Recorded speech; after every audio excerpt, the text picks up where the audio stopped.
Assalamualaikum warahmatullahi wabarakatuh. Perkenalkan, nama saya Afriani Musa, mahasiswa semester 2 Universitas Patimura Ambon, program studi PGSD, Fakultas Keguruan dan Ilmu Pendidikan. Di video kali ini, saya akan menjelaskan mengenai 4 pilar pendidikan menurut UNESCO. Selamat menyimak! Sebelum saya masuk pada 4 pilar pendidikan menurut UNESCO, perlu kita ketahui bahwa UNESCO adalah singkatan dari United Nations Educational and Scientific Cultural Organization, yaitu badan PBB yang menangani masalah pendidikan dan kebudayaan. 4 pilar pendidikan menurut UNESCO.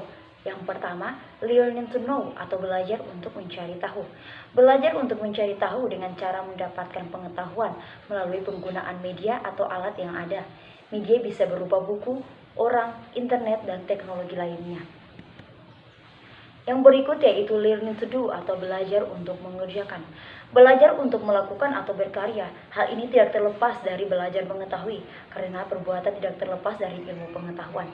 Belajar untuk melakukan atau berkarya merupakan upaya untuk senantiasa melakukan dan berlatih keterampilan untuk keprofesionalan dalam bekerja. Yang berikut yaitu learning to be atau belajar untuk menjadi. Belajar untuk menjadi atau berkembang secara utuh berkaitan dengan tuntutan kehidupan yang semakin kompleks, sehingga dibutuhkan suatu karakter pada diri individu. Belajar menjadi pribadi yang berkembang secara optimal, yang memiliki kesesuaian dan keseimbangan pada kepribadiannya, baik itu moral, intelektual, emosi, spiritual, maupun sosial. Yang berikut yaitu learning to live together in peace. Belajar untuk berkehidupan bersama dalam kedamaian. Belajar hidup bersama ini sangat penting karena masyarakat yang beragam, baik dilihat dari latar belakang, suku, ras, agama, etnik, atau pendidikan. Pada pembelajaran, peserta didik harus memahami bahwa keberagaman tersebut tergabung dalam suatu lingkungan masyarakat.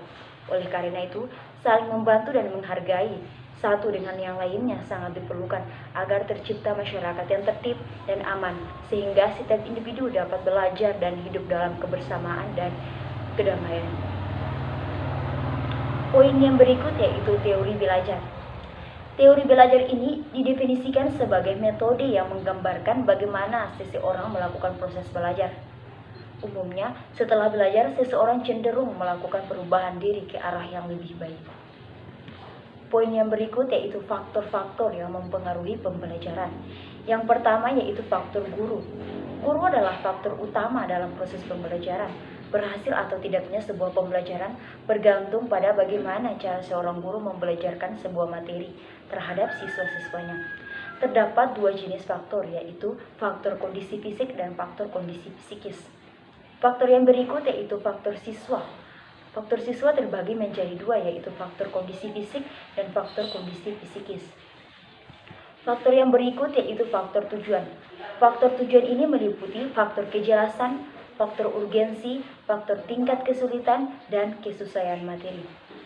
Faktor yang terakhir yaitu faktor lingkungan. Faktor lingkungan terbagi menjadi 2, lingkungan fisik dan lingkungan sosial. Sekian yang dapat saya sampaikan. Wabillahi taufiq wal hidayah. Wassalamualaikum warahmatullahi wabarakatuh.